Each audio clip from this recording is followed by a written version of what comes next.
Representative Scott Garrett of New Jersey is a Republican member of the committee. He joins us now. Congressman, thank you very much for coming back with us. Your general thoughts on the idea that the government is going to have to buy some mortgages in some way in order to get us out of this crisis?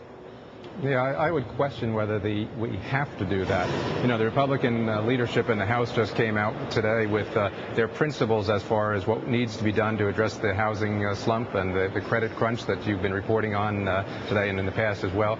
And those principles, I think, are good ones to guide us with. And as you also know, the Financial Services Committee will be having a hearing this week now on Barney's bill. But at the end of the day, I think it really comes down to one of fairness. Are we treating everyone in this matter fairly, both those people who have maybe have been taken advantage of versus the other people across the street who maybe were waiting before they jumped into a overinflated marketplace? Same kind of issue came up when we had the J.P. Morgan takeover of Bear Stearns. At some point, the Federal Reserve officials decided that the fire was too great to worry about whether or not we're being fair. We had to put out the fire first.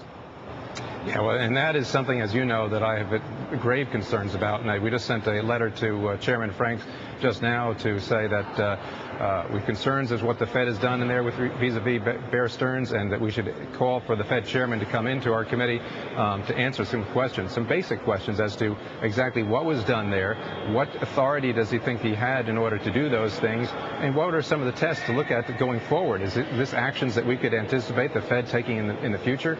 There's some real questions that I have as far as the actions of setting up another corporation, the Delaware Corporation, and lending money to it, and so on and so forth, that I think we have not got all the answers from the Fed and also from the Treasury as well. Congressman, what kind of realistic timing are we looking at? Month after month, we're seeing the foreclosure rate rise. Month after month, we're getting additional proposals of how to deal with the crisis. But timing-wise, what do you think can actually happen?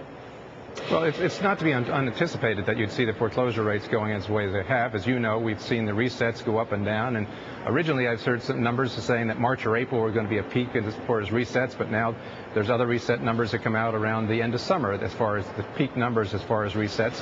And a few months after those resets occur, you could anticipate some folks who are not in a strong financial position, who got in over their head, that you're going to see foreclosures peak again for those periods as well. So that is not unanticipated. The action by Congress, I would hate for us to move too precipitously on something like this, because we did that once before in Congress, and that was after Enron and WorldCom and the rest, and Congress jumped into it, came up with their solution to it, and of course that was SOX. And Wall Street and the rest of the United States and our economy is still paying that price when Congress moves too quickly, doesn't look at all the facts, and the American public pays as well. Sarbanes-Oxley there. Let me just also briefly here ask you your thoughts about trying to get ahead of some of the potential problems. What about home equity? You're going to try to address that as well, since some people say that's the next shoe to drop? Yeah, and that's part of the questions why we have some of the questions Chairman Franks as his bill is coming in. You know, part of his plan is to say you have to push down on the value of these houses, that the lenders have to take a cut, if you will, a haircut, if you will, down to 85%, and all other creditors also, doesn't explain how in the bill, will basically just be moved out of the position as well. And there's no answer to that right now. So if you're a credit card company or other lenders to a homeowner, your interest in that home have been erased or vanished. And those are questions of equity and fairness, and how real life situations are going to play out in that situation. How will the creditors agree to that, and how will the homeowners, if they don't agree to it, come up with the dollars in order to pay it off? All right, thank you very much, Representative Scott Garrett of New Jersey. We have this news.